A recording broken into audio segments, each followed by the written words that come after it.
the human mind has limits. There are crimes so brutal, so unimaginable, that even those who have seen the worst struggle to find the words. This is one of those cases. A man, dismembered. 40 pieces. Methodical. Precise. As if each cut was measured, intentional, executed with the patience of someone who wanted their victim to feel every moment of their suffering. And just when you think you've heard it all, the story turns even darker. She shot her. Her own daughter. Oh my God, she shot her, she's still breathing. Please. Please, hurry. The woman responsible.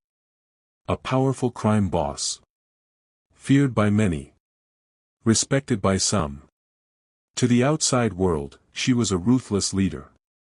Inside her home, she was a wife, a mother. And in a single night, she destroyed everything. Why would a mother take a blade to her husband? Why would she turn a gun on her own flesh and blood? What happened inside that house before the blood began to spill?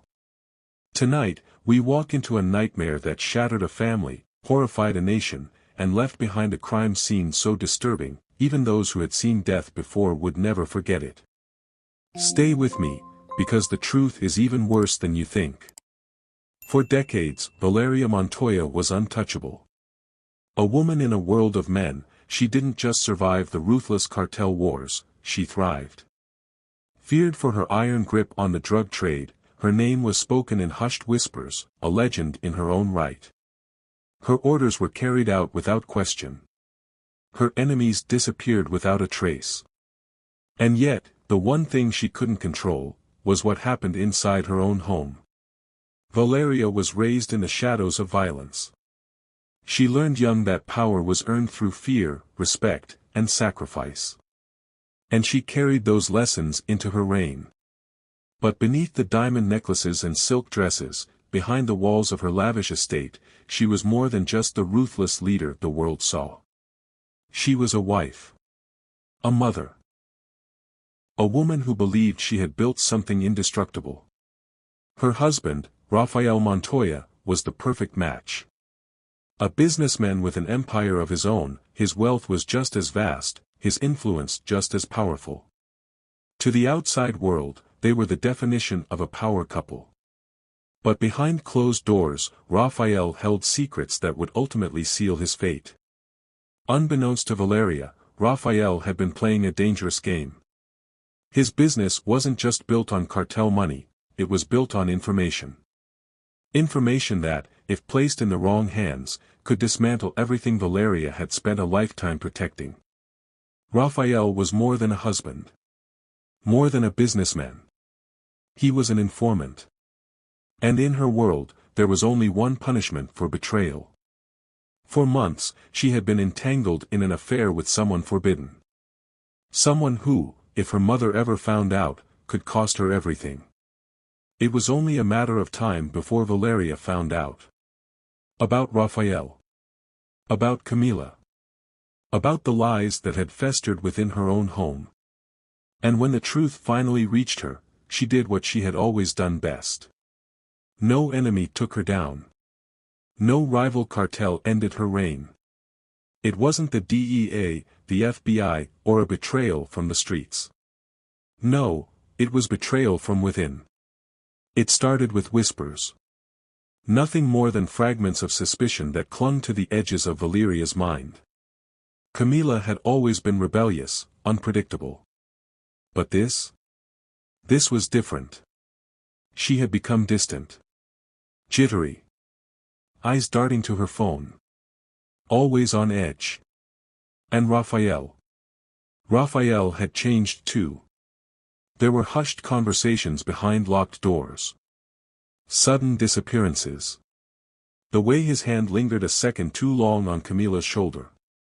Something was wrong. And Valeria Montoya didn't ignore instincts like that. The mansion's security cameras captured everything. At first, it was nothing. A shadow slipping through the backyard. A brief exchange under the cover of darkness. Camila, whispering to someone just out of frame. But then, Valeria felt her blood run cold. I love you. But she can never find out. We have to be careful. She's already watching. She needed confirmation.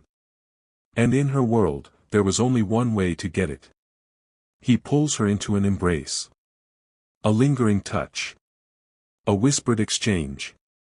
A stolen moment they thought no one else could see. Valeria's grip on her phone tightens. Her breathing slows. The sound of her own heartbeat pounds in her ears. And then, she sees it. Camila's head tilts up. Her lips part. And Raphael kisses her. Silence. The kind that crushes. The kind that changes everything. Valeria Montoya had spent her life eliminating threats. She had seen betrayal. She had ordered executions. She had watched men beg for mercy at her feet. But nothing had prepared her for this. Everything made sense now. Why Raphael had always defended Camila. Why Camila had never been interested in dating. Why their arguments had started feeling personal. The nights Raphael spent away. The secret phone calls. The protective hand on Camila's lower back. The way their eyes lingered on each other too long. A mother's worst nightmare, turned into a murder plan. Valeria standing at the edge of the balcony, staring into the night. The city lights glitter in the distance, oblivious to the storm brewing inside her. Her voice, when she finally speaks, is barely above a whisper, they think I don't know. She had made up her mind. There was no turning back. Tonight, Raphael Montoya would die. Raphael was upstairs in his office, sipping whiskey, reviewing documents under the glow of a desk lamp when his phone buzzes. A message from Valeria. Come downstairs. I have a surprise for you. He exhales, intrigued. Stands. Adjusts his shirt. A brief glance at the framed photo of his family on the wall, Valeria, Camila, himself. He takes another sip of whiskey before heading toward the basement door, unaware he's walking to his death. She was composed. Too composed. Raphael had seen her rage before, violent, unpredictable, explosive. But this was different. It was the quiet before the storm. He steps forward, smiling slightly, amused. Raphael, what's the occasion? Valeria tilts her head, studying him. Then, she speaks, her voice low, steady. How long? Raphael, frowning. What? Valeria, how long have you been sleeping with our daughter? A heavy, suffocating pause. Raphael's smirk falters, his face tightening. He chuckles, nervous, forced. Raphael, that's insane. What are you talking about? Valeria doesn't blink. She reaches for her phone, presses play. The security footage. The hotel lobby. The kiss. Raphael's face turns pale. His lips part, searching for an excuse, a way out, but there isn't one. For the first time in his life, Raphael Montoya had nothing to say. His hands tremble. He takes a step back, but Valeria follows. Her grip tightens around the machete. He swallows hard, eyes darting toward the stairs, calculating his chances. But she's already anticipated that. Valeria, you don't get to die quickly. The first kill, a husband's execution. She places the gun back on the table. Raphael exhales shakily, confused, relieved, until she picks up the machete instead. The room shifts. The air thickens. Raphael's breathing turns ragged. Then, Valeria swings. She didn't just kill him. She made sure he suffered. Meanwhile, upstairs, the mansion is eerily quiet. Camila walks through the hallway, barefoot, wearing silk pajamas. She pauses outside her father's office. The door is open. Empty. Camila, Dad? She glances at the basement door, ajar. A single light glowing from below. Something about it feels wrong. Her stomach knots. Slowly, she steps forward, pushing the door open further. Each step down is hesitant, cautious. The smell hits her first, iron, thick and metallic. Then, the sight. Her breath catches. Her father, unrecognizable, butchered, pieces of him scattered across the floor like discarded meat. Her hands fly to her mouth, a strangled gasp escaping. Tears well instantly. She turns, her body acting before her mind can catch up, running toward the stairs. But, a gunshot. Camila didn't scream. Didn't fight. She simply collapsed. Valeria had spent her life controlling everything. But now, it was over. March 16, 2019, 6:45 a.m. The sun rises over the Montoya estate, its golden light casting an eerie glow over the mansion. Inside, silence. No movement. No life, only the lingering stench of death. A black SUV pulls up to the gate. From the driver's seat, Isabella Fuentes, Valeria's longtime housekeeper, yawns as she turns off the engine. She adjusts her uniform in the mirror before stepping out, her heels clicking against the driveway. To her, this is just another morning. Another day cleaning up after the Montoya family. She punches in the security code. The gate buzzes open. She makes her way to the front door, unlocking it with her copy of the key. The moment she steps inside, she freezes. Something is wrong. The air is thick, suffocating. A rancid smell clings to the walls, so overpowering that her stomach clenches. She stumbles forward, covering her nose with a handkerchief. She calls out hesitantly, "Isabella, Senora. Señorita Camila." Silence. Her heart pounds. She follows the scent, her instincts screaming for her to turn around and leave. But she doesn't. The smell leads her to the kitchen. She stops at the entrance, her eyes widening in horror. The refrigerator door is slightly ajar, its light casting an eerie glow on the tiled floor. Inside, wrapped in thick black garbage bags, are body parts. A severed hand, fingers stiff in rigor mortis, peeks out from the plastic. Blood drips lazily from the bottom shelf. Isabella's breath catches in her throat.